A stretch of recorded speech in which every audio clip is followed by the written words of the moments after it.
What's up, guys? I'm here once again, and today I'm talking about the best game of all time right here, Metroid Prime, baby. And I'm gonna explain to you why it's my favorite game, what it means to me, how it came to be. I felt this was a very important video for my 100 subscriber special that I'm making for you right now.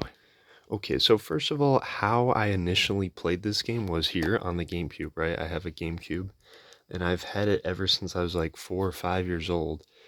And it wasn't when I played it when I was like 4 or 5. I was like, oh, this is a really cool game, but I could never get past the first boss on the space pirate frigate for a parasite queen. Like I would beat it, but I wouldn't be able to escape in time with the timer, and it was a whole thing. So then I come back about a year later, and then I'm able to finish that, and then I get to Talon 4. And this is gonna sound really weird to anyone who's never played the game, but if you do, then you know what I'm talking about. And once you get there and it really just immerses you in the atmosphere, like, holy frick, this game is special. And then you start exploring, you get to Chozo Ruins, and you get a few power ups there, nothing's too hard. But then you get stuck on Flagra. So then a few years later, then I finally beat that. And once I beat Flagra and get the Various suit, I'm pretty sure I was able to complete the rest of the game. And the first time I actually beat the game is, I'm pretty sure, the moment it became my favorite game. This game wasn't always my favorite game of all time. It wasn't it used to be Mario 64 because I was able to finish that because, it's not nearly as hard. But as you play this game, it gets significantly easier. Like now it's like I can beat hard mode without dying. So, but back in the day, it was like, oh my gosh. Everything about the game, the way you get upgrades, the way you progress, it's a first person shooter 3D platformer. It's the perfect combination. It's aged super well. The controls, even with the GameCube controls, are so good. And yeah, that's why it's my favorite game. And I'm very excited for 4. But it doesn't stop there. Not only did it become my favorite game the first time I beat it, but then I replay it like almost every single year, right? But then they had Trilogy on the Wii. I'm like, oh, I gotta have this. So I bought that on the Wii U Virtual Console, and then I had 1, 2, and 3 on the Wii. And I also do own Metroid Prime 2 and 3. The first time I ever played Metroid Prime 2 was this little demo disc right here, which is so cool. The GameCube has this as the morph ball. I thought that was so cool. But anyway, but yeah, normally I'd play on the Wii. That was like the definitive way to play at the time.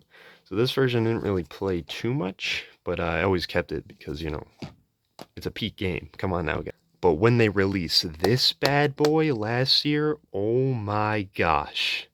I was never more hyped than Nintendo Direct since they announced Metroid Prime 4 in 2017, which was the most times ever hyped. But this is the second best announcement they ever had.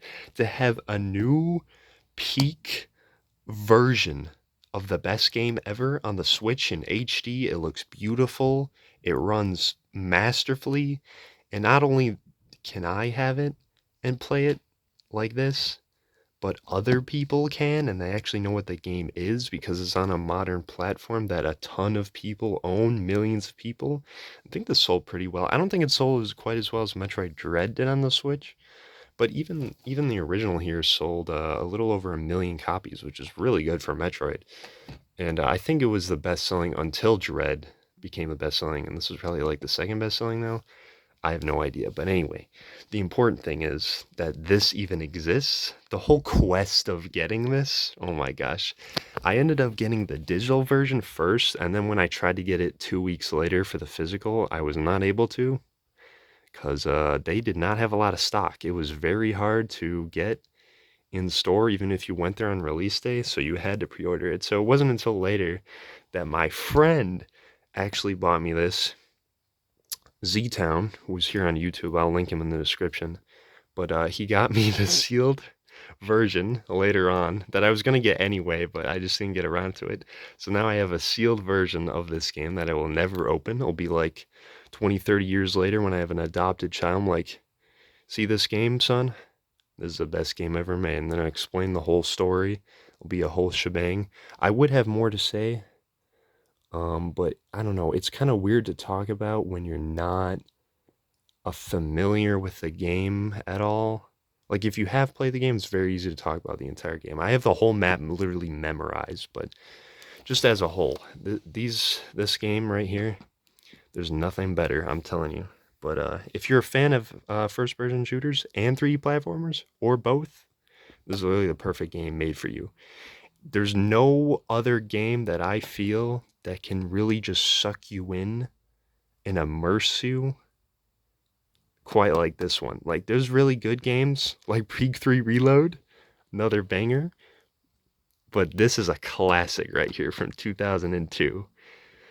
And yeah, that's about it. Thank you for watching this video. Thank you for 100 subscribers. If it wasn't for this game, who knows if I'd even be here. So thank you all the people who subscribed. I'm very thankful for this game, my life, my family, everyone who watches these. And yeah, thank you guys.